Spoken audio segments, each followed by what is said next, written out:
No niin, morjens. Mulla on täällä Kairijojalla Jomse. Tässä on tämmönen jännän näköinen värkki. Tää on tästä puuttuu osa kylläkin. Tässä oli semmonen harjanvarsi, jonka päässä oli tehty tuosta makualusta sitten semmonen sylinteri. Tätähän käytettiin sillä lailla, että kun se oli se harjanvarsi tuolla sisällä, se on siis onttoputki ja päässä on tiivistetty tämmönen nokka ja pieni letku. Kun sitä veettiin, niin tänne tulee alipaine. Veen alla tämä imaisee hiekkaa tämän putken läpi tämän tuupin täyteen.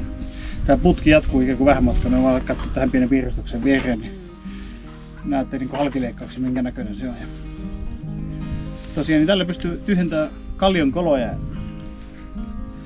Mä tein tämän 2010 muistaakseni. Ja nyt niin Findetector sitten antoi mulle tämmöisen teollisen version tai kaupallisen version, sanotaanko näin, tästä samasta ideasta. Ja tässä on tietenkin semmonen ero, niin kun heti huomaattiin, täältä puuttuu tuo kärki, mikä mulla on tässä omassa viritelmässä. Tää on tehty täällä paikan päällä, siksi on näin rajun näköinen. Tehty siitä tarvikkeesta mitä löytyy. Ja tässä näkyy tää mäntäsysteemi.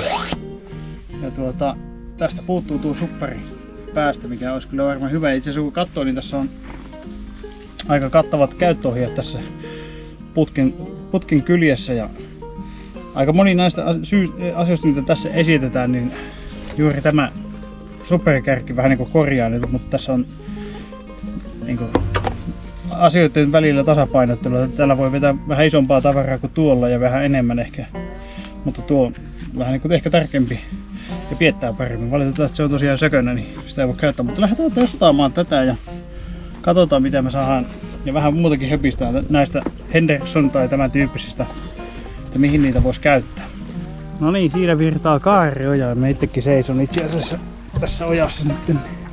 Noissa jenkkitouhuissa ne aina vetää niin näillä Hendersonilla ja vastaavilla niin ojan pohjasta suoraan vaskooliin. Ja siinähän on, sehän soveltuu hyvin siinä, kun jos on ohkainen niin kuin pohjapeite kallion päällä ja oja menee siinä, niin siihen se on täydellinen. Varsinkin jos kallio menee ojan pohjaa pitkin, sieltä imeskellä sitten suoraan vaskoon. Tämmönen tyypillinen lapio ja tässäkin on tietääkseni yli 3 metriä suoraan alla. Niin pitkälle kuin noita konekaivien nuskominen. Voitte kuvitella, että mitkä chanssit siitä on löytää kultaa siitä pintasorasta. Niin se ei ole kauhean iso, mutta testataan kuitenkin, ei sitä koskaan tiedä, että jos se onkin. Jotakinhan on täällä kaivannut, kun vanhojen juttujen mukaan 1,2 metriä syvältä, niin vanhat äijät on tästä mennyt joistain paikoista. Varmaan tuosta vähän ylempää, missä näkyy tuo koivu, koska siinä on isoja läjiä. Ja tässä niillä on varmaan joku ohitushomma ollut, kun tää on näin jotenkin tämmönen. Pistetään tuo soraimuri käytäntöön ja katsotaan miten se toimii. Perusideahan tällaisessa laitteessa on se, että luodaan hetkellinen tyhjiö, johon vesi purkautuu tai imeytyy tuolta ojan pohjasta ja vie sinne mukanaan soraa, joka voidaan sitten laskea vaskooliin. Tuo on niin kivinen pohja, että ei sillä paljon hiekkaa ole. Tuossa puolivaskoolillista sain siltä imeskeltyä, niin kokeillaan nyt sillä. Siellä on vaan kiveä kiveen vieressä, niin ei rauta ei ole edes täynnä hiekkaa, vaan se on vaan turvetta tai jotakin. Mutta joo, vaskastaanpa tuo ja katsotaan mitä siinä on.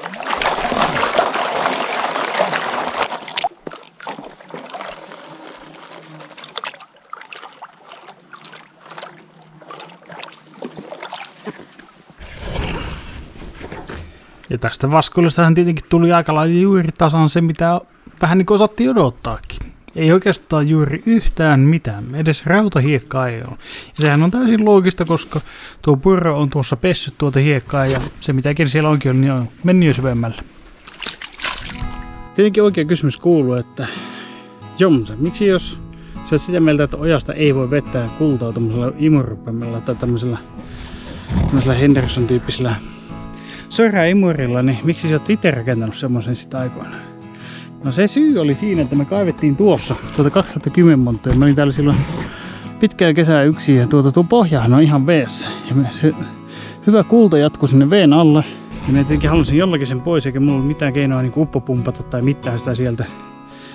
Niin siinä sitten syntyi idea. Ihan istuin tuolla hämylän sisällä ja raavin päätä ja ehkä muitakin paikkoja.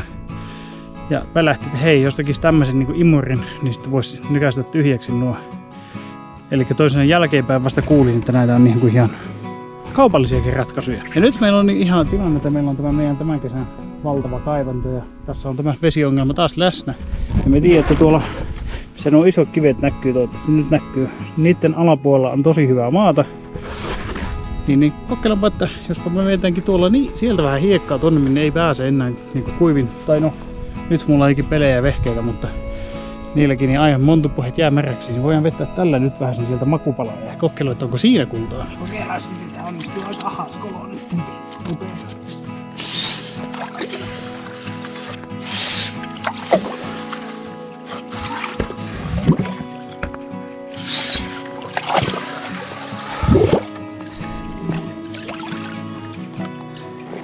Hyvin nihkeästi.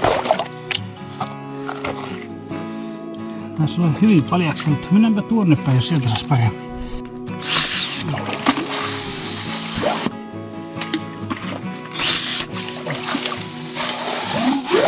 Tämän näköinen hiekkakasa, niin siltä otin. Vaskataanpa tämä pois. Tässä voisi olla jo vähän se jotakin. Se on jotain pärkätä senttiä pohjakallion päällä.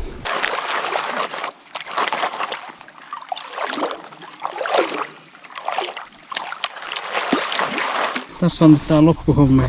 Tuolla vielä joku kivi tämmösen pois. Ja tämä on tuolta mitä piti imuroopata sitä maata. Vieläkin kiviä täällä on ainakin pois. Onko täällä jotakin? Vähän liikaa vettä. Näkyyhän siellä. Oho, yksi tämmönen näkyväkin. Siellä näkyy, otan vielä kohta toisella kameralla kanssa. Näkyypi tuolta yksi tommonen iso. 1, 2, 3, 4, 5, 6, 7. Pienempää. Semmonen pannu. No niin, eli nyt tuli testattua tämä Hendersonin, tämä nyt on Johnson, tämä versio, niin tämähän niin puhuu tästä sen omassa tekstissä, että ideaali rännin syöttämisen. Ja se tilannehan silloin oli se, että sä oot virrassa, jossa rännissä käy vesi koko ajan, mikä tarkoittaa, että syöttäisit vetäisit suoraan ränniin tällä. Mutta Suomessahan se tilanne on, että ojassa ei saa rännittää, niin sieltä saa periaatteessa käyttää tätä siihen täällä Suomessa. Toki jos on täysin suljettu järjestelmä, niin ehkä silloin, mutta mä en oikein ymmärrä mikä pointti sulla silloin on ylipäätään siinä. Se on vähän outo tilanne kaiken kaikkiaan. Tai mitä me täällä niin Lemmeellä tiedän suurimman osa näistä ojista, niin on varmaan aika tiukassa löytää mitään tällä, koska siellä on paksu pohjapeite. Ja toinen asia, niin jos siellä on jos pohjapeite ohi, niin siellä on vähintään niin kuitenkin sitä kiviä ja pirrosti. Mutta jos onnistut löytämään semmoisen paikan, missä pohjakallio tulee lähelle ja näet sen ehkä siellä ojanpuolessa, niin silloin ehdottomasti kokeilla tämmöisellä. Niin varmaan on hyvä siihen kallion koloja ja semmoisten, mihin lapiolla ei oikein pääse nikertään, niin tällä vetäisit sieltä ja se on ihan laillista, kun nostat vaan vaskooliin suoraan ja vaskailet venemään vaan. Siihen se sopii varmasti. Ja sitten niin tämmöiseen demonstraatioon, mikä just näytin, että kaivumontu pohjalla kun on vesi ja jos et saa sitä vettä sieltä millään pois, niin miksipä ei tällaista imeskelisi sieltä pohjasuoraan, mitä et lapiolla enää oikein saa. Tai vaikka saisikin, niin lapiosta tuppailemaan, että sä nitkutat sitä, niin se huuhtoo se lapio itsessään ja sen kullan pois sieltä. Tällä se saat imastua sen kaiken, kun saat vaan vaskooliin tarpeeksi tiukasti petastua, niin siinä se pelaa. Tähän muuta tästä oikeastaan voisi sanoa.